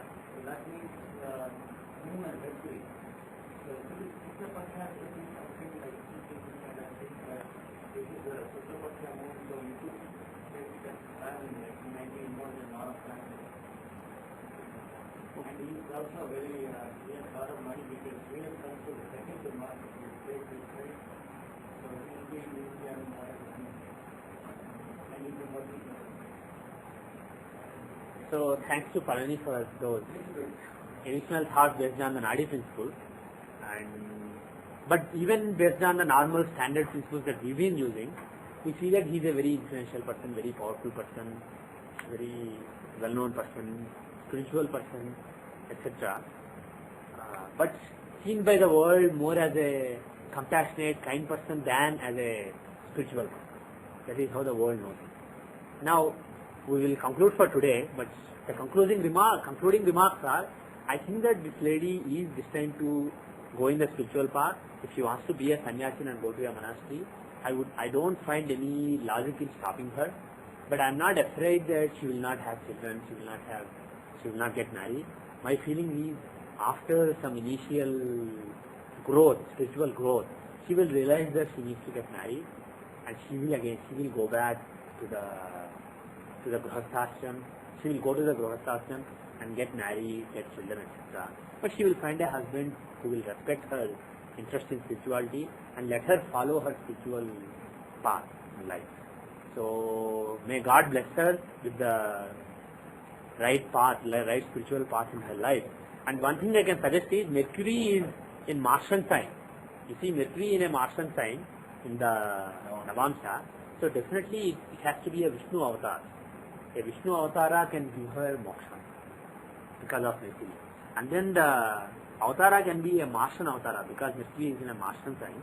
So worshipping Narasimha, any form of Narasimha, Lakshmi Narasimha, Ugra Narasimha, Jala Narasimha, any form of Narasimha, that is good too. Shiva, if you see, Sun shows Shiva. Sun is in the 4th house from Atmakarta. So he doesn't give moksha to the Atma, but he gives direction to the Atma. From the point of view of what dharma the person should follow. When Atma wants to decide, hey, you follow this dharma, then Atma is on the job of deciding the path of the person, the dharma of the person. He gives direction to the soul so that it can set the dharma for the person. So that is what Sun will do. So that is also good.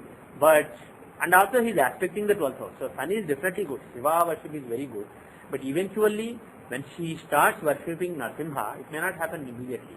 But eventually when it happens, then she will actually become close to the moksha. So he is the God, he is the deity who can give her moksha. She can continue to worship Shiva. But my advice is, worship Narasimha, especially there is a mantra known as Mantra Raja Krita Stotram. Mantra Raja Padastotram. Shiva Krita Mantra Raja Padastotram. It is a stotra in worship of Narasimha written by nobody but Lord Shiva. So there is a long stotram and also there is a small mantram which you can get by taking the first words of the stotram. That mantra is supposed to be extremely guhyam, extremely secretive. So I don't want to say that mantra here. But if she finds somebody who can give the Mantra Raja Padastotram and the associated mantra, if she practices that mantra, that will really take her towards moksha. That will be the best thing for her. So that is my advice, and with that I end for today.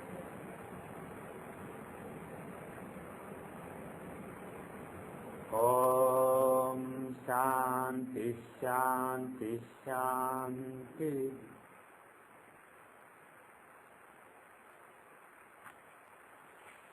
Yeah, next week.